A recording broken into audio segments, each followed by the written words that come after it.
আসসালামু আলাইকুম। যে কোনো বালা মুসিবত, বিপদ আপদ, দুশ্চিন্তা, পেরেশানি, উদ্বেগ, উৎকণ্ঠা ইত্যাদি থেকে মুক্তির উদ্দেশ্যে দোয়া ইউনুস পাঠ করা অত্যন্ত কার্যকর একটি আমল।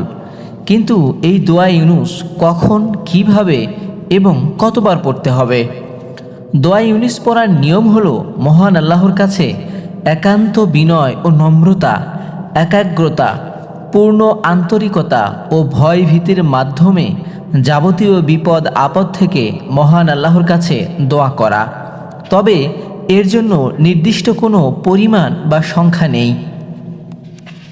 আল্লাহর পয়গম্বর হজরত ইউনুস আলাইহিস সালাতু ওয়াস সালাম দেশ ত্যাগ করে চলে যাওয়ার সময় নদীতে ঝাঁপ দিলে তিনি মাছের পেটে বন্দী হন।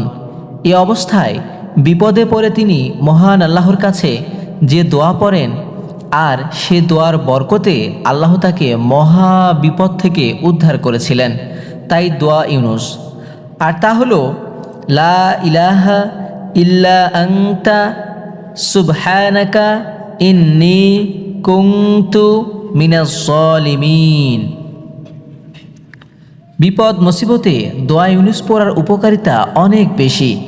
বিপদে মুসিবতে উদ্বেগ, উৎকণ্ঠা, দুশ্চিন্তা, পেরেশানি থেকে মুক্তির উদ্দেশ্যে দোয়া ইউনুস পাঠ করা অনেক কার্যকর আমল। এই দোয়ার গুরুত্ব বোঝাতে আল্লাহ কোরআনে ইরশাদ করেছেন, আর স্মরণ করুন জুন্নুন অর্থাৎ মাসওয়ালা ইউনুসের কথা। তিনি রাগ করে চলে গিয়েছিলেন, অতঃপর মনে করেছিলেন যে আমি তাকে ধরতে পারবো না। অতঃপর তিনি অন্ধকারের মধ্যে অর্থাৎ মাছের পেটে থাকা অবস্থায় এই কথা বলে আহ্বান করলেন, লা ইলাহা ইল্লা আনতা সুবহানাকা ইন্নী কুনতু মিনাজ জালিমিন। অতঃপর আমি তার আহ্বানে সাড়া দিলাম এবং তাকে দুশ্চিন্তা মুক্ত করে দিলাম। আমি এভাবে বিশ্ববাসীদেরকে মুক্তি দিয়ে থাকি। সূরা আম্বিয়া 87 নম্বর আয়াত। মহান আল্লাহ তাআলা বান্দার দোয়া 3 ভাবে কবুল করে থাকেন, যা প্রিয় নবী সাল্লাল্লাহু আলাইহি ওয়াসাল্লামের হাদিস দ্বারা সাব্যস্ত। আর তা হলো, মহান আল্লাহ বান্দাকে কখনো কখনো তার প্রত্যাশিত চাওয়াটি দুনিয়াতেই পূরণ করে দেন, আবার কখনো কখনো তিনি এর প্রতিদান আখিরাতের জন্য জমা করে রাখেন। তিনি বান্দার দুনিয়াবী প্রত্যাশা পূরণ না করে এই দোয়ার বিনিময়ে আখিরাতে তাকে মহা পুরস্কারে ভূষিত করবেন, যা তার জন্য দুনিয়া থেকে আরও বেশি কল্যাণকর।